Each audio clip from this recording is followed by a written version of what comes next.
Bien, estamos ahora con Jorge Morelli, periodista, analista político. Jorge, ¿qué tal? ¿Cómo estás? ¿Cómo te va? ¿Cómo te va? Gracias por invitarme. Bueno, no, gracias por venir. ¿Qué está pasando acá? Estamos viendo esta concentración de ataques, y no solamente de la megacomisión. Bueno, la megacomisión no necesariamente es un ataque, es una investigación que se está haciendo. Puede ser que la megacomisión en sí misma como concepto sea un ataque, no lo sé. Pero el propio Ejecutivo se ha sumado a los ataques a Alan García, en el sentido de, efectivamente están revelando todos los indultos, el número de indultos. Mete su cuchara el presidente del Consejo de Ministros, el propio Cateriano, el ministro de Defensa. En fin, hay un conflicto muy claro y al mismo tiempo, según Alan García, de lo que se trataría es de sacarlo del camino para facilitar la candidatura, la reelección conyugal, como él la llama, en una frase, en una palabra, en una frase muy feliz, digamos. Pues ¿esto es así? Bueno, está muy enrarecida la atmósfera, evidentemente, y esto... Acabo de escuchar al congresista Tejada decir que es un exceso de susceptibilidad, digamos, y que no hay que no hay intención de inhabilitar a Alan García por 10 años como se ha venido pensando. Bueno, mejor si ese no es el caso.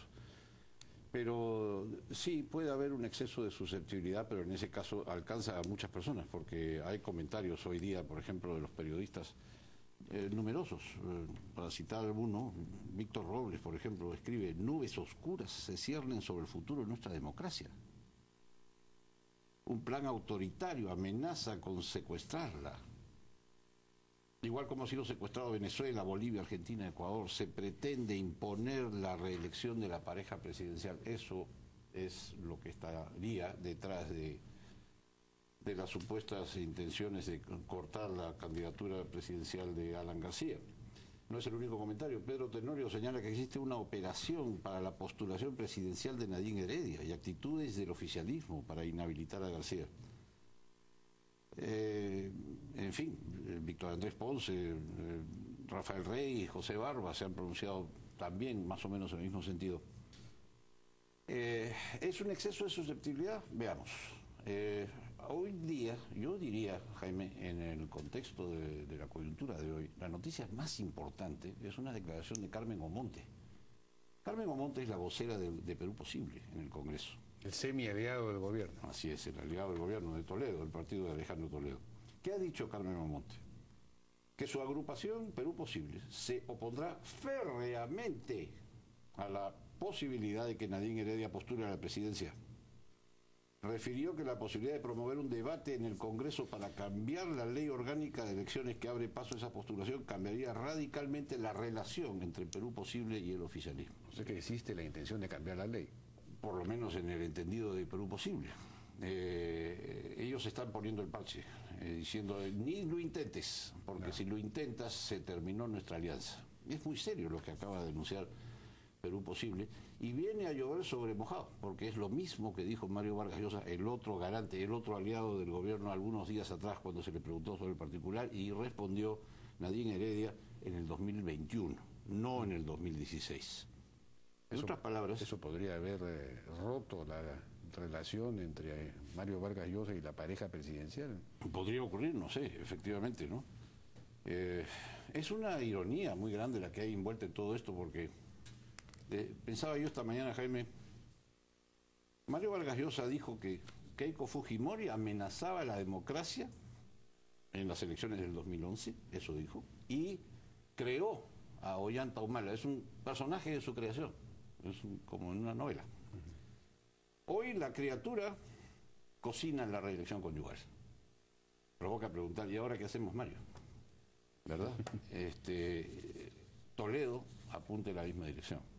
Claro, porque además la reelección de Nadine Heredia, si su gobierno resultara exitoso, traería consigo la elección luego de Ollanta Humala, es decir, una continuidad que podría durar 15, 20, 25 años. Sí, sí, exactamente, eso es lo que dice Víctor Robles en su artículo de hoy, que efectivamente que eso podría ser, en fin, no vamos a especular sobre las intenciones ulteriores de este asunto, pero el hecho de que Nadine Heredia no haya cortado por lo sano esta situación desde un principio y haya permitido que esta ambigüedad continúe, su única salida, como recordarás al respecto, fue para decir que no habrá un cambio en la ley. Quedó abierta la posibilidad de que haya una interpretación constitucional que inaplique esa ley a la persona de Nadine Heredia, ya sea vía el tribunal o vía el jurado, ¿no? Vargas Llosa dejó abierta la puerta de la ley, es decir, no se opondría quizás si hubiese un cambio en la ley, pero Nadine nos está diciendo que no va a haber cambio en la ley, y Toledo nos está diciendo que no va a haber cambio en la ley. La propia Nadine ha dicho que ella y Ollanta Humala conforman un equipo. Así es. Un equipo de gobierno, un equipo. Entonces, si ella postulara, se estaría reeligiendo al equipo, es decir, se estaría reeligiendo indirectamente al propio Ollanta Humala, y eso sí viola la Constitución. Por eso, estaría...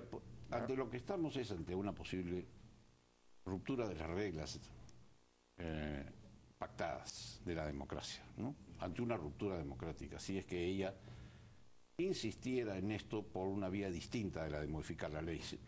Si se modifica la ley, bueno, queda subsanado el asunto, pero no parece viable. No parece viable porque acaba de anunciar Toledo que no va a apoyar eso, de tal modo que ¿de dónde van a salir los votos para modificar esa ley? No. ¿Verdad?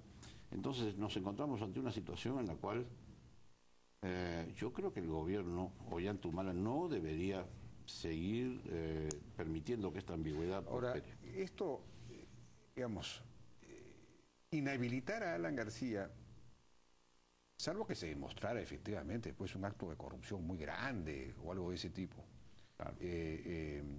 Por el tema de los indultos, obviamente sería una arbitrariedad, ¿no es cierto? Digamos, ¿qué posibilidades de concretarse tendría esa inhabilitación? Porque ahí sí no habría una reacción, digamos, casi unánime frente a eso, como la habría frente a la reelección de Nadine Heredia. No porque a nadie le conviene que Nadine Heredia sea candidata, pero a todo el mundo le convendría que Alan García no sea candidato, de modo que de repente el fujimorismo, por ejemplo, podría votar a favor de la inhabilitación u otros partidos. No, o no. Yo creo que en esto hay que proceder con corrección, Jaime. Habrá seguramente una investigación que ya está en marcha en la megacomisión que preside el congresista Tejada, que acaba de estar acá hace unos minutos, y esa megacomisión llevará a cabo una pesquisa que llegará a algunas conclusiones. No. Si existe o no existe delito o bases para una acusación constitucional contra García, el tiempo lo dirá. Pero en este momento, plantear ese asunto en el contexto de que se esté discutiendo si va a haber o no va a haber una candidatura al continuismo, digamos, a la reelección conyugal, como es una mala estrategia, yo diría, porque le permite a García decir que está siendo objeto de una persecución.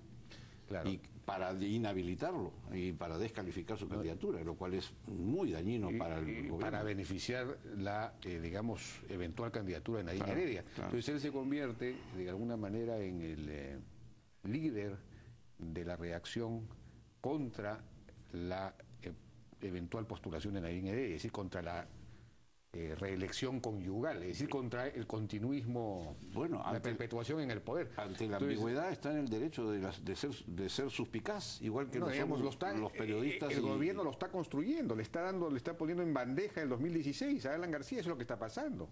Claro, tiene todo el derecho de ser suspicaz frente a las circunstancias que se están barajando sobre la mesa, ¿no?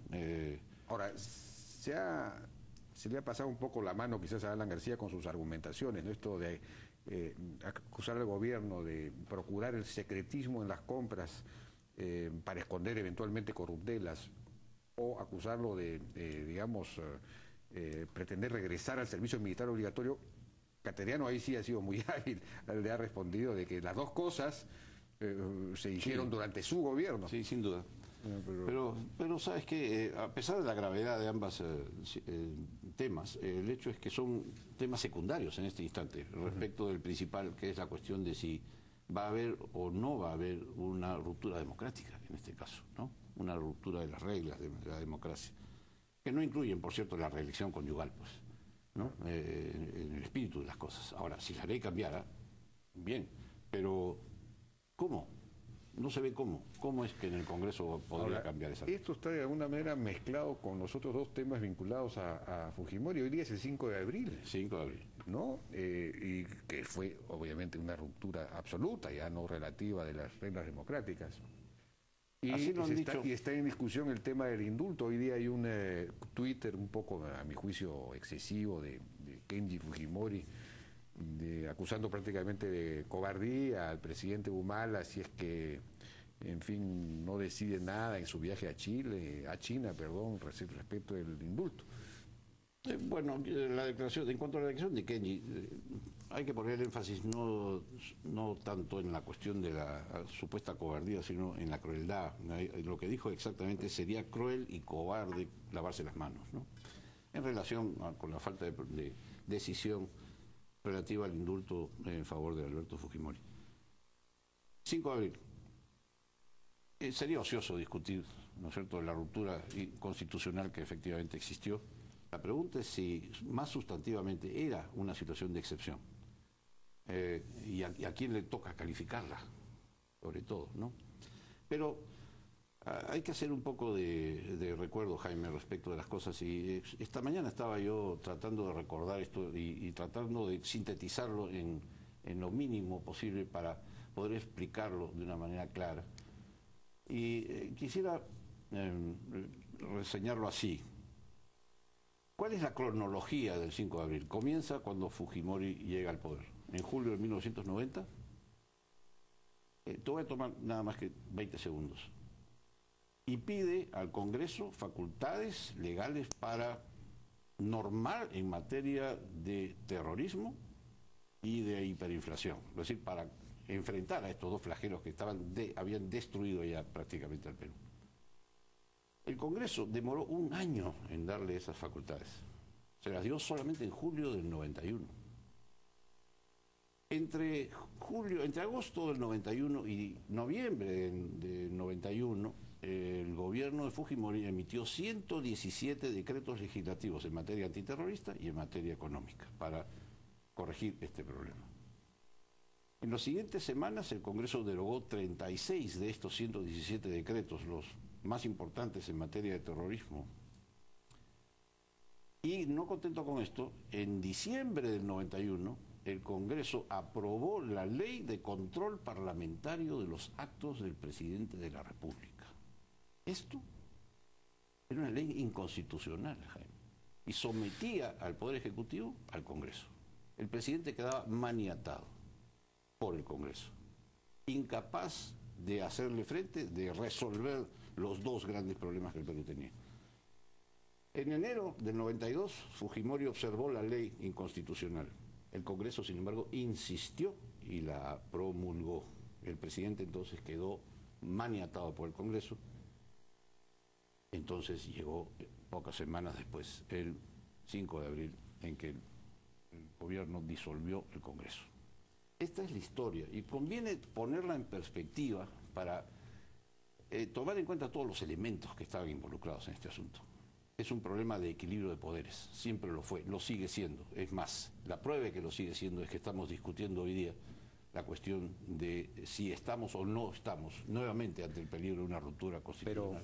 Pero digamos, el ánimo, es cierto esa cronología efectivamente, pero el ánimo de Fujimori era siempre conflictivo, ¿no? Él atacaba a la clase política, a los partidos políticos, al Congreso, provocaba, digamos, una situación de reacción en el Congreso. Entonces, por eso es que me llama la atención lo que está ocurriendo ahora, ese ataque, digamos, a Alan García, a los políticos. Partía del diagnóstico de que la partidocracia, como se entonces decía, claro, tenía la culpa de lo que había ocurrido, del terrorismo, o más bien del desmanejo y de la falta de gobierno, del desgobierno ante el terrorismo, del desgobierno ante la economía, es decir, de la incapacidad del gobierno de resolver estos dos problemas.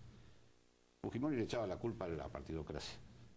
Hay que decir, sin embargo, que ese mismo diagnóstico es el que tenía y tiene aún, tuvo la izquierda después, cuando acusó, ¿no es cierto? Bueno, pero la izquierda nunca ha sido pues tampoco, claro, digamos, ejemplo de democracia, no por lo menos efectivamente. Pero es una pregunta importante saber si ¿Estaba o no estaba la democracia en ese momento en capacidad de afrontar estos dos problemas? Si tenía las herramientas necesarias para poderlo hacer. Yo sostengo que no. Sería largo entrar en eso ahora, pero espero publicar pronto un libro que se llama La República Demagógica, donde justamente se abordan estas cosas. Bueno, pero también eso depende mucho de la predisposición de los actores, ¿no? Romper o no romper la democracia tiene mucho que ver con la capacidad de los actores de ponerse de acuerdo. Y si uno no quiere ponerse de acuerdo porque quiere concentrar todo el poder, tranquilamente puede provocar estas disensiones hasta que se produce la ruptura total, ¿no? O sea que yo creo que eso fue lo que pasó también. Es una vieja discusión, ¿no es cierto?, en la historia, si son los hombres los que la hacen o si son las instituciones las que lo permiten, digamos, ¿no? Pero yo digo que si el agua se mete en tu bote, no le eches la culpa al agua. La culpa está en la estructura del bote. Ya, pues, yo puedo tratar de tapar el bote o abrir el boquete más.